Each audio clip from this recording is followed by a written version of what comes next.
Kembali di Sapa Indonesia Pagi pada segmen Kompas Bisnis bersama saya Asri Gunawan.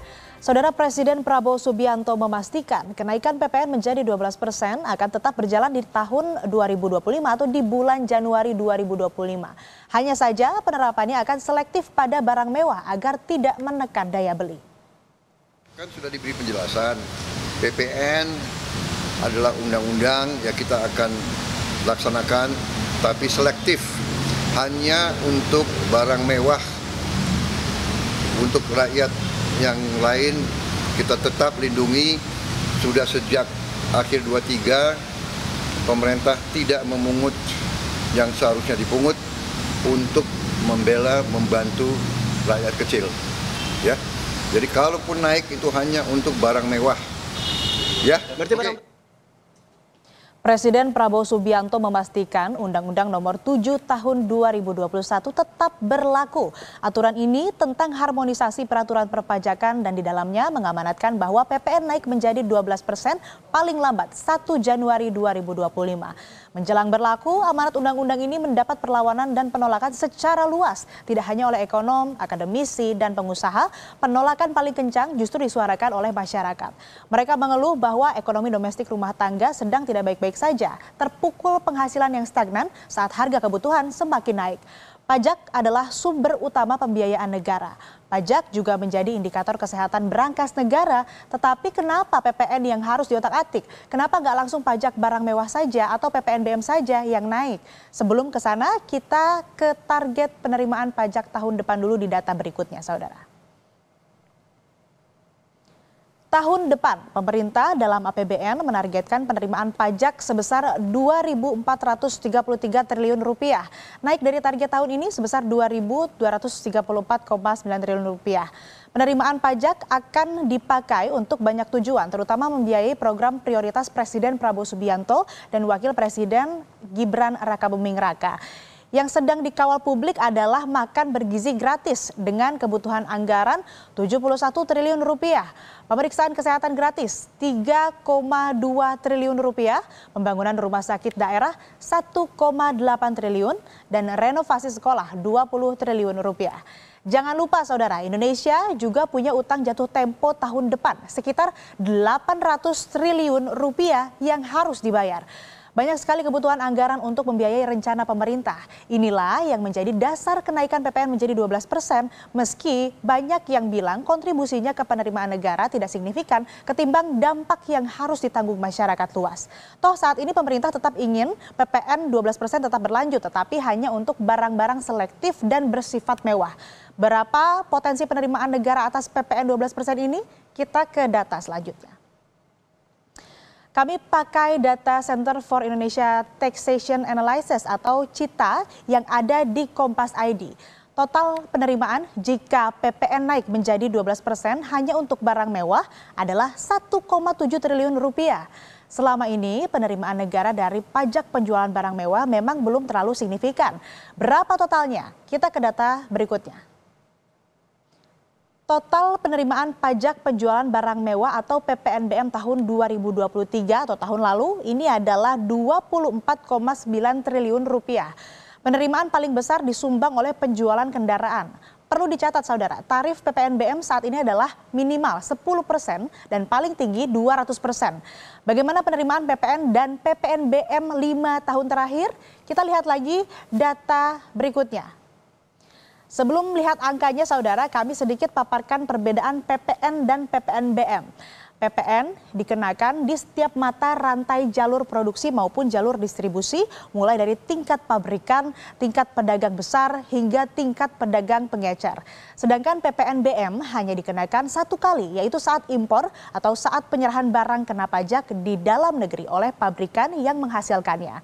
Dan dalam 5 tahun terakhir saudara, penerimaan PPN dan PPNBM seperti ini. Dari tahun 2019, penerimaan PPN dan PPNBM sebesar Rp531,6 triliun. Terus di tahun 2020 ini sedikit turun menjadi Rp450,3 triliun. Kemudian tahun 2021, 2022, dan 2023 kembali naik sampai di tahun 2023 ini sebesar 740,1 triliun rupiah. Masalahnya saudara, keputusan pemerintah yang diklaim sebagai win-win solution ini justru menimbulkan pertanyaan baru dan bahkan ketidakpastian baru. Apa klasifikasi barang mewah yang dimaksud, apa parameternya, dan kenapa harus mengutak-ngatik PPN yang dampak ke masyarakatnya begitu besar? Lalu kenapa juga harus repot-repot mengklasifikasikan barang mewah padahal sudah ada PPNBM? Kenapa tidak langsung menaikkan PPNBM saja? Kompas Bisnis akan membahasnya sesaat lagi, masih dengan ulasan mengenai dampak kenaikan PPN 12%. Kenapa bukan pajak barang mewah saja yang langsung dinaikkan? Kita akan bertanya langsung ke akademisi sekaligus guru besar Universitas Indonesia, Budi Frensidi. Tetaplah bersama kami di Kompas Bisnis.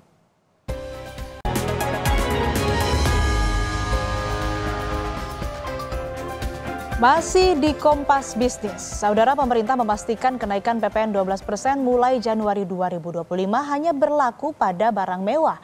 Apa konsekuensinya ke masyarakat dan dunia usaha? Sudah bergabung ekonom Universitas Indonesia, Budi Frensidi. Selamat pagi Prof. Budi, apa kabar? Selamat pagi Mbak Sri, kabar baik, sehat-sehat. Terima kasih. Prof, pemerintah memutuskan PPN lanjut terus karena ini merupakan amanat undang-undang.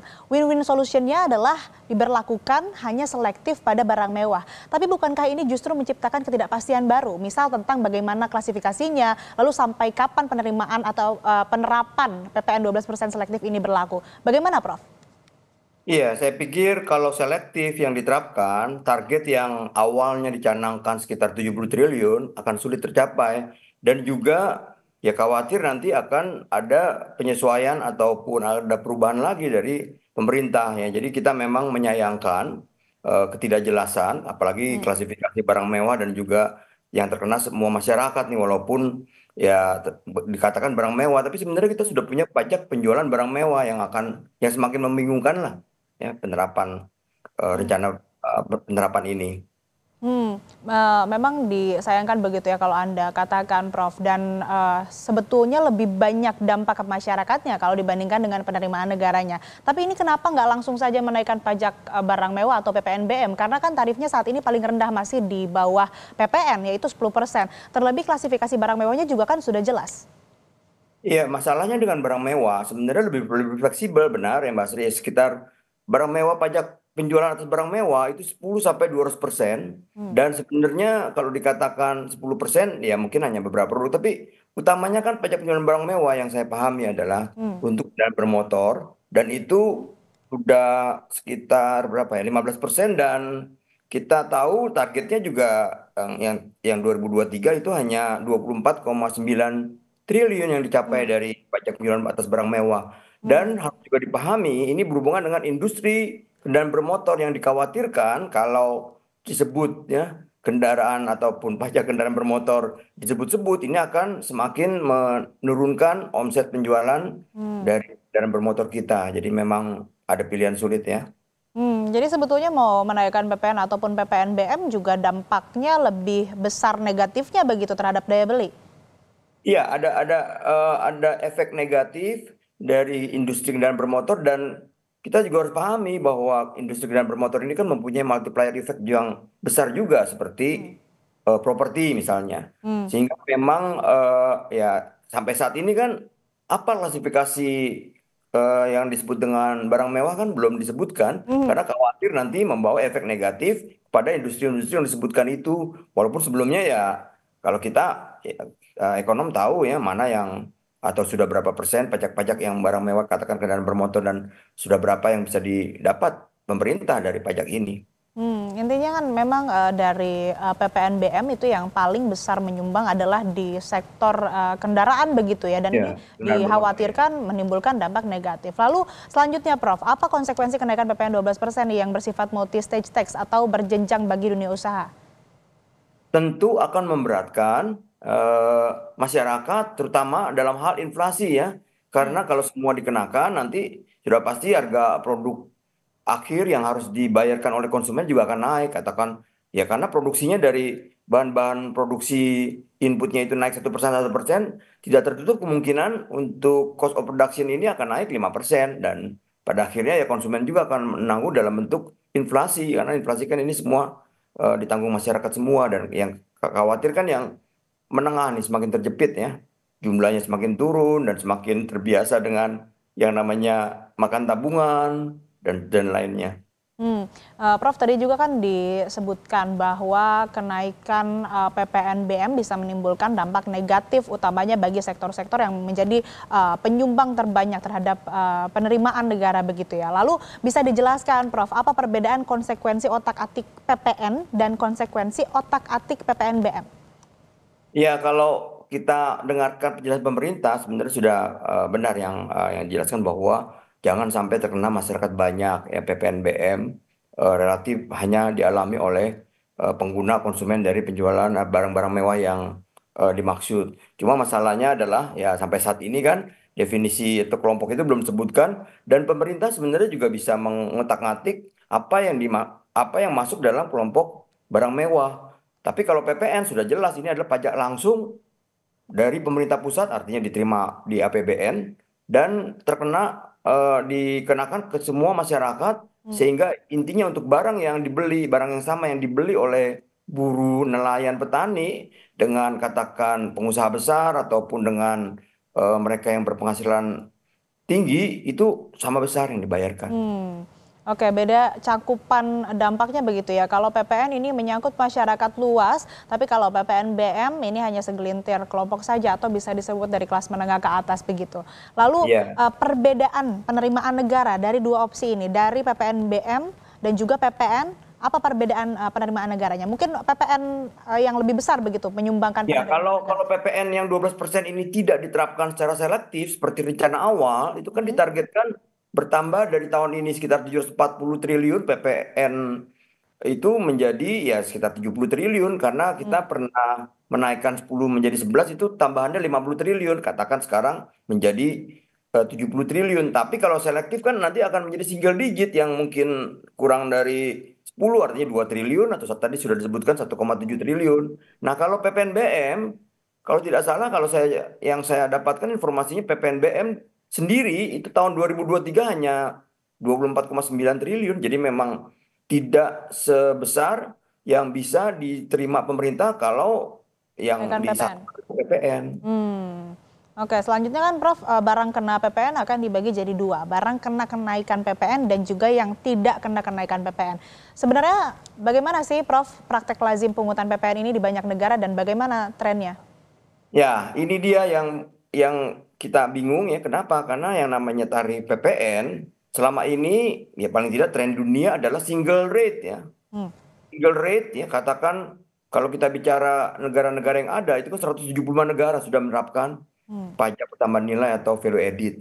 Sementara yang menerapkan yang tidak menerapkan pajak pertambahan nilai itu pajak penjualan ya secara umum sales tax itu hanya kurang dari 20 negara. Nah, kerumitan dari PPN kan itu di setiap rantai produksi dikenakan itu pajak nilai tambah tadi. Tapi kalau sales tax kan di akhir ya. Jadi perbedaannya adalah ya tadi sudah disebutkan bahwa yang satu di setiap rantai produksi, kemudian satunya lagi di akhir. Kenapa banyak negara menerapkan PPN? Salah satunya adalah kalau diterapkan sales tax ini akan muncul kemungkinan double taxation ataupun kebocoran soal law enforcement-nya. Jadi banyak yang tidak melaporkan dan sebagainya. Tapi kalau PPN ini ada cross reporting. Ya silakan aja perusahaan nggak melaporkan, pemerintah akan punya dapat data dari yang membeli dan sebagainya karena dia melaporkan mengklaim pajak masukannya dan sebagainya seperti itu. Jadi memang secara enforcement lebih mudah dan juga tidak menimbulkan double double taxation atau istilah pajaknya cascading adalah PPN ini. Ya walaupun lebih rumit ya secara dokumentasi pelaporannya dan juga akibatnya banyak perusahaan korporasi harus mengerjakan cukup banyak karyawan untuk menangani PPN ini gitu karena banyak nanti dispute sengketa dan sebagainya. Lalu sektor apa yang akan paling terdampak kenaikan PPN 12% pada barang mewah? Perlukah pemerintah menyiapkan kebijakan lain kalau misalkan ini diterapkan dan kebijakan ini akan jadi bantalan jika ada dampak yang muncul begitu?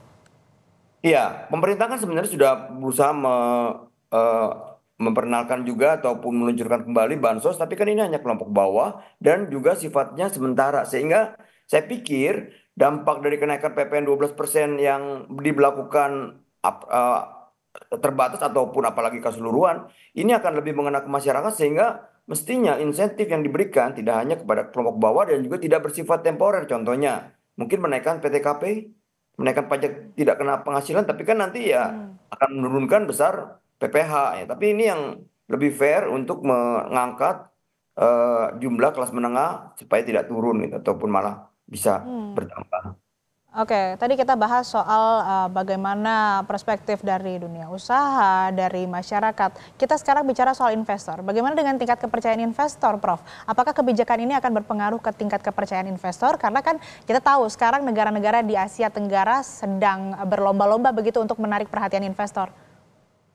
Ya, kalau kita lihat memang saat ini kita sulit ya, dan juga sulit untuk mendapatkan target dari FDI dan juga investasi dari asing.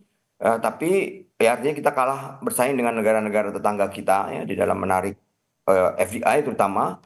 Dan rasanya ini juga kalau kita tahu atau melihat bahwa ya walaupun PPN di banyak negara sudah belasan persen, tapi kalau kita bicara regional Indonesia termasuk yang tertinggi karena kita hanya kalah, artinya kalah tingginya dari Filipina 12%. Yang lainnya itu banyak masih 10% atau bahkan lebih rendah. Singapura 9%, Korea Selatan, Jepang, dan juga Malaysia, Kamboja, Papua Nugini 10%. Kemudian Vietnam 8%, Taiwan 5%, Uni Emirat Arab juga 5%.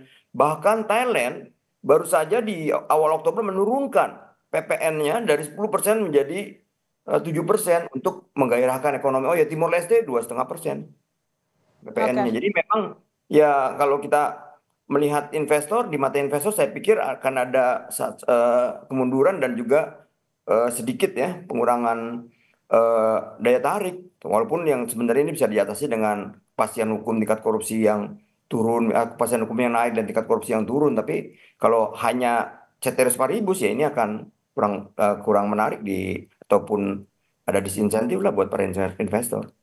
Oke, terakhir Prof, apa rekomendasi Anda terhadap ketidakpastian ini? Ya, pemerintah mesti jelas di dalam mana yang akan kita gunakan. Apakah ini yang dimaksud dengan PPN 12% terbatas, tapi kan jadi multi rate yang tidak lazim di banyak negara. Banyak negara tadi kan saya sebutkan single rate. Kedua ya tolong disebutkan kelompok barang mewah, dan harapannya sih tidak ada multiplier effect ya, dan juga tidak ada sentimen negatif ke industri itu. Sebenarnya ada langkah lain ya, bahwa kalaupun Undang-Undang Nomor 7 ini tidak bisa dilaksanakan, sebenarnya ya kita juga mengenal di Undang-Undang Nomor 7 juga tarif, ataupun di Undang-Undang Perpajakan sebelumnya juga PPh badan akan diturunkan dari sebelumnya 25 menjadi 22 dan akan terus turun di tahun 2022 mestinya 20%, dan itu tidak jadi dilaksanakan karena melihat ya bersaing dengan negara-negara tetangga di dalam menarik investor asing.